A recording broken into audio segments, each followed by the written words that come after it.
Communicate a Trivestel chat to text to Y Kriyan and Torn on It is this a nightmare scenario right now for Huddy and Fishy. Their hopes of land rest purely on how badly the Shark and TD want to keep them locked out of it. And Takada, it doesn't matter where Huddy Fishy try to go, Shark and TD are going to find them. Yeah, they've got one thing in mind. Look, I know a first place finish is very great for the EU Major Finals, Shark Teeny being in third, but I think their priority is making sure that Huddy and Fishy do not make it to the Summit 1 Major LAN over in Duke. Like, it might end up that way. Huddy Fishy were 25th going into this match and now getting eliminated off spawn by Shark and Teeny. So many big changes. We're not even in the last match of the day. Now I've got so many things going on in mind. I mean, we've got the top 20 cutoff. Some teams just on the edge there. Noah Reason, Chat Flixie, Hari Kami, Skyjop Mumsy.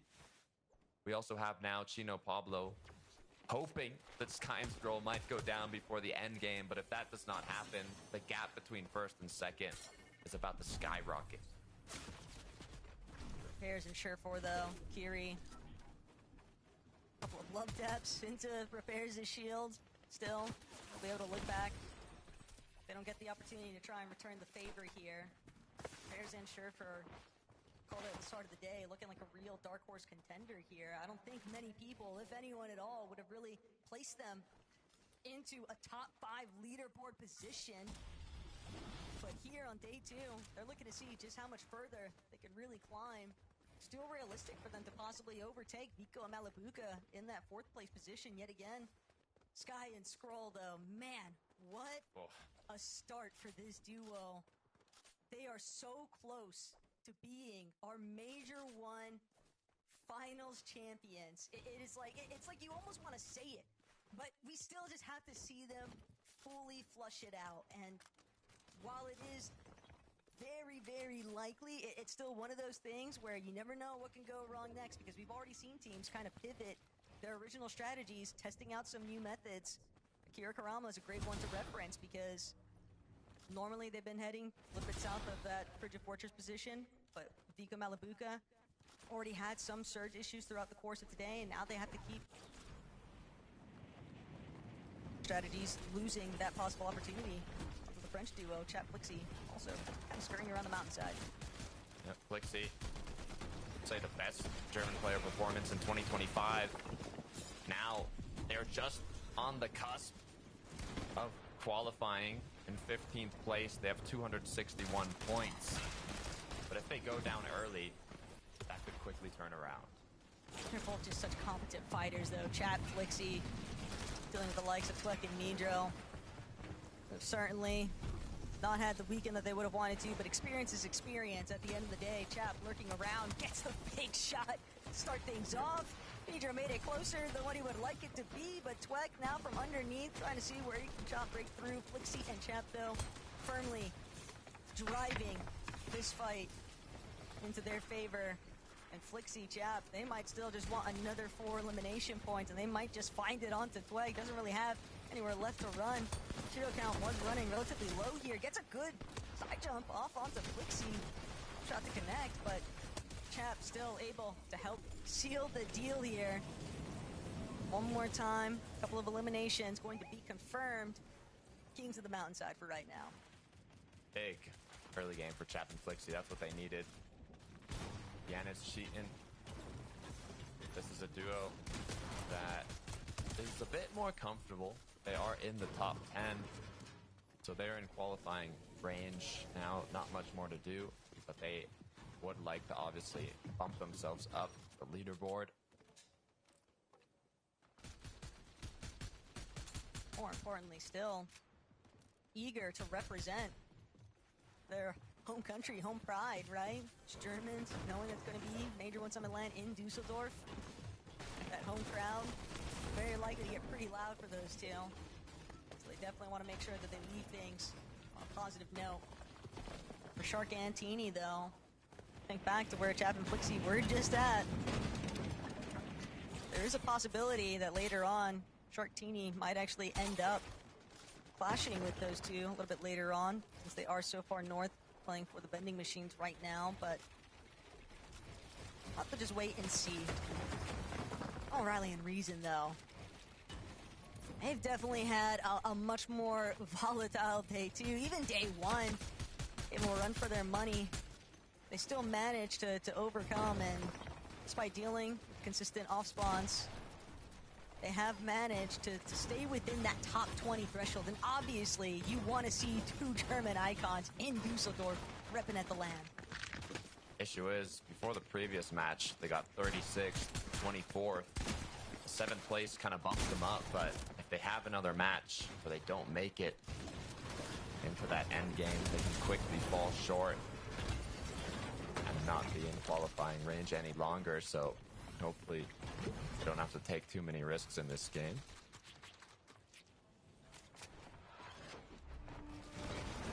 I feel like the overall landscape of the map, though, had to change pretty drastically the moment that these players caught wind of Pablo and Chino being eliminated so early on, because that leaves Sandy Strip up for contention.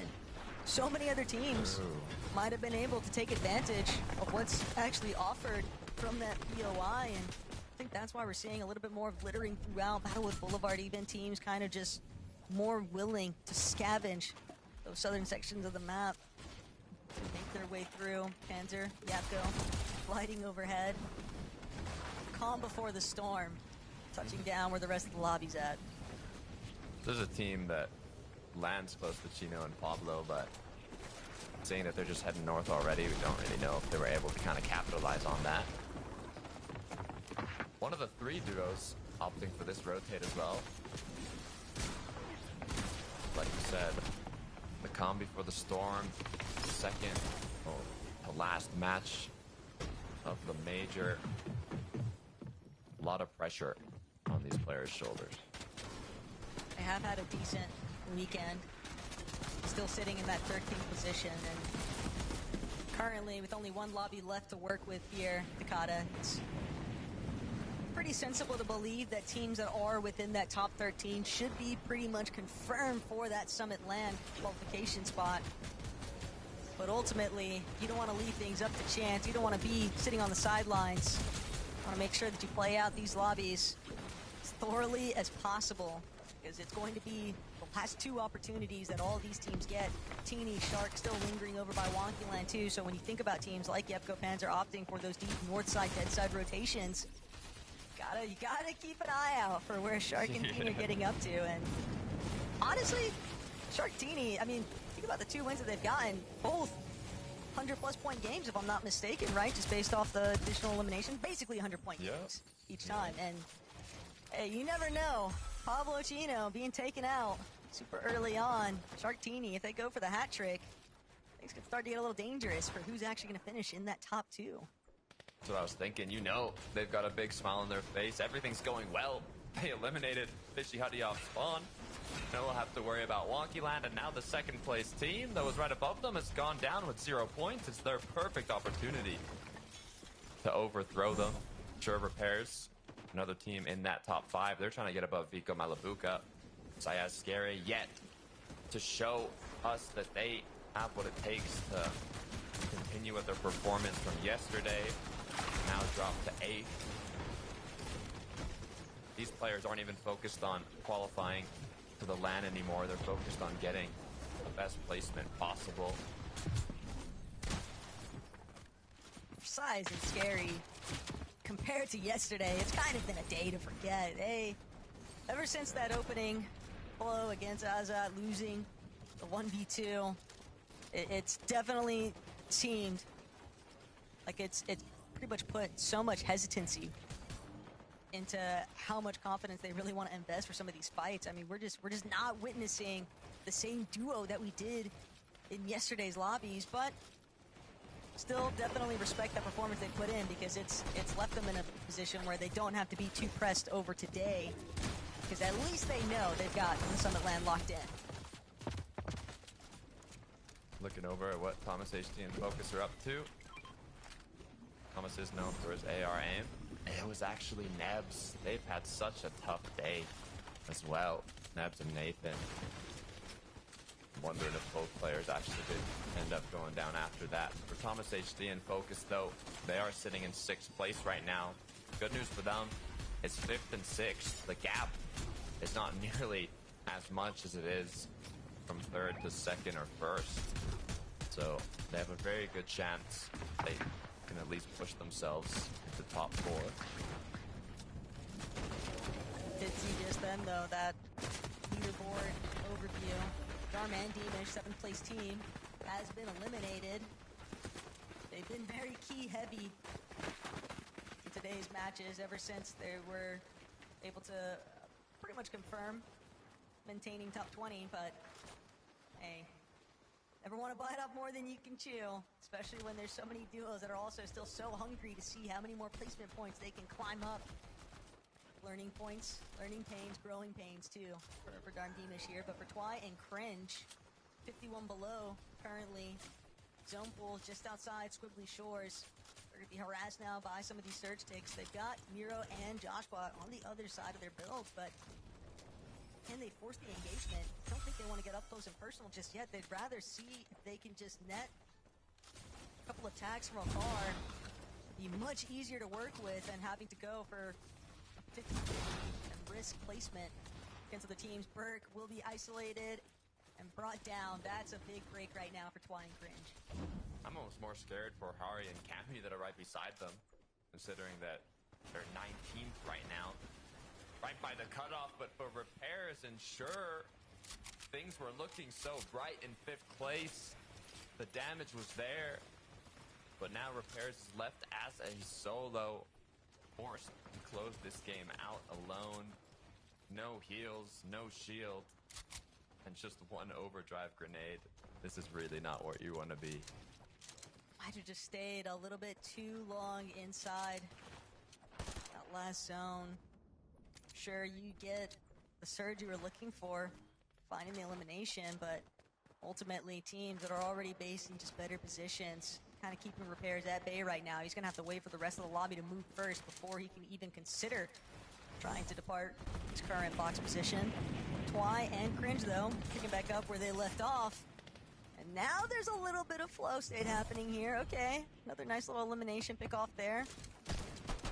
All that matters right now is making sure that you stay above that surge threshold, but more elimination points never hurts. No, it does not. Sky and Scroll, they've made it back now from the stressful early game that didn't really last too long. That pressure was quickly relieved. Pico Malabuka, 4th place right now. They're trying to push into the top 3. But the way Shark and Teeny are looking, though, it's going to be tough. But so far, they are looking to be managing Surge better than they have been in previous games. But you do have to be a little careful. Being on the edge of zone now, a very long rotate to go. Let's hope they can make it. But it's Vico Malabuka Takata. When's their victory royale going to happen? This is a duo that I'm real surprised that we haven't seen them have at least one win throughout the matches that have taken place already here today. And don't get me wrong, top 5 obviously indicates that they've had relatively strong performances when they needed to. But I want to see them fully lock in. I want to see them convert an endgame into a victory royale. And I wouldn't hate to see it, better late than never after all. But for Sky and Scroll, just another elimination added to the pile. 3 in total. 558 above now. Make that 566 for the surge threshold. But the point is, they've got more than enough to work with. They're fully aware of where Ultimate High is at. And fortunately for us, they got a little look back, see Sport for a neck. Trying to keep tabs on what's in front of him. Never know what's coming from behind. And unfortunately, that was just too much pressure to deal with. The break collapse there by Sky and Scroll. This is not what you want to see if you're Chino and Pablo right now. Even Sharktini, if they have a big match, it's going to put them closer and closer to that 2nd place spot.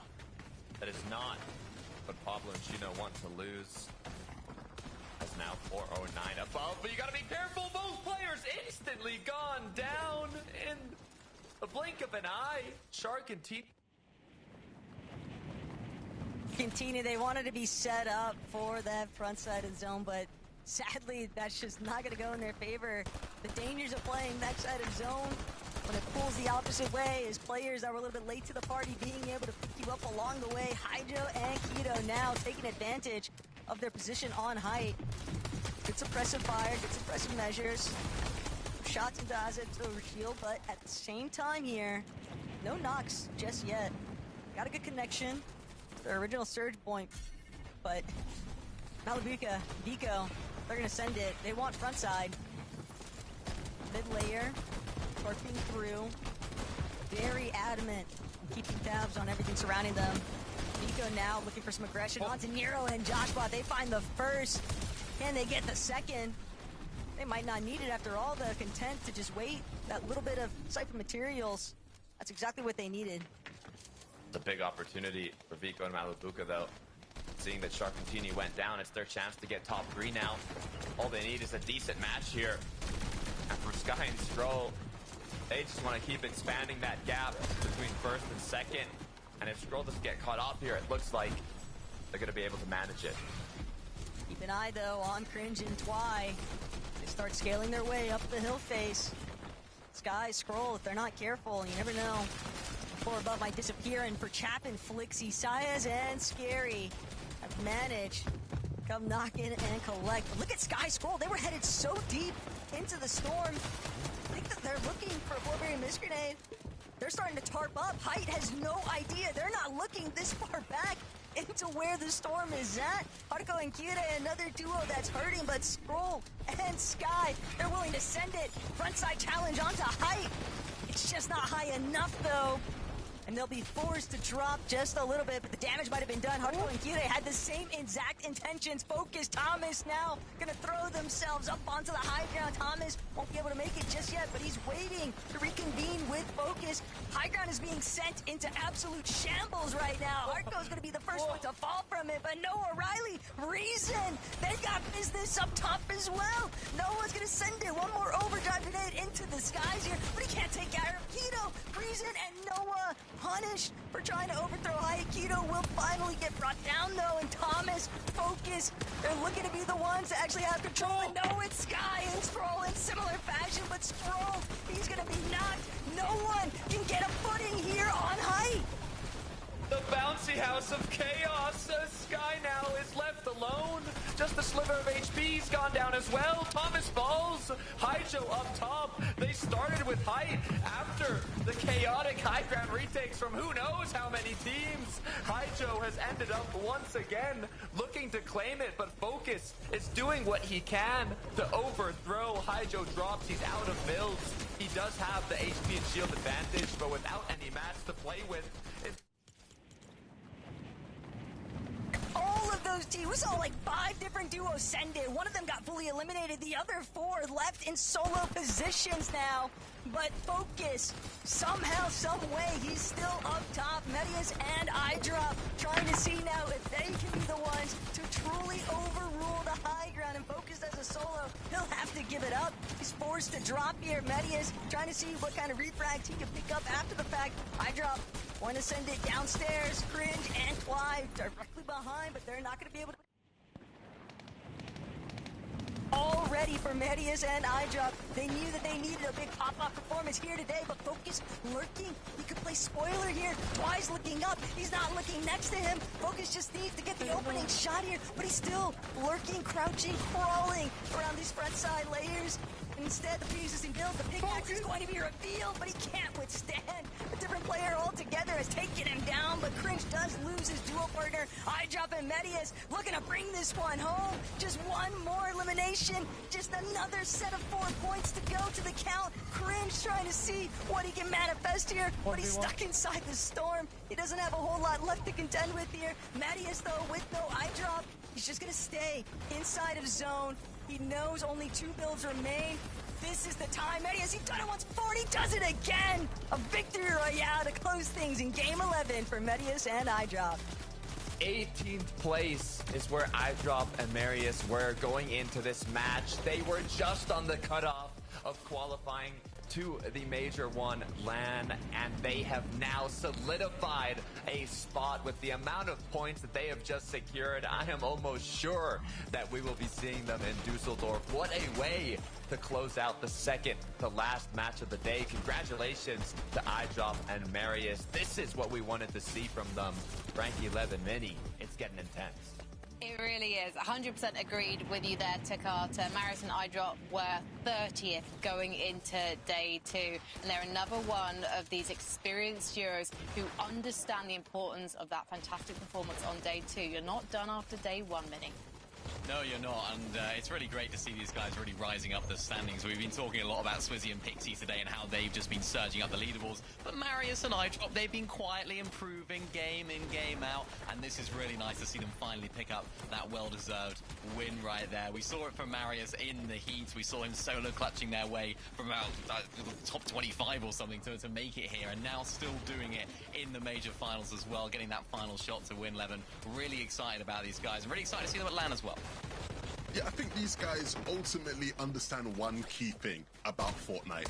All that matters is recency bias. As long as they end the day in a decent enough position, we can forget all the other 10, 11 games that happen. All that matters is where you end up. And the good thing for them is after that game, they will be in a much nicer position. And yeah, again, regardless of, some of the troubles they have had over the course of today, all it is just learning lessons as they look to gear up for the Summit LAN, right? One of the more exciting parts of Summit LAN that I don't think we've really touched on is the fact that it's going to be like the first LAN we've ever had where the FNCS we just watched will be played on the same meta, right? And so the lessons they learn throughout this weekend will be incredibly valuable for them as they look towards the LAN. Well, we are ready to take a short break, and when we come back, everything is on the line. It's the final game of the FNCS Europe Major 1 Finals.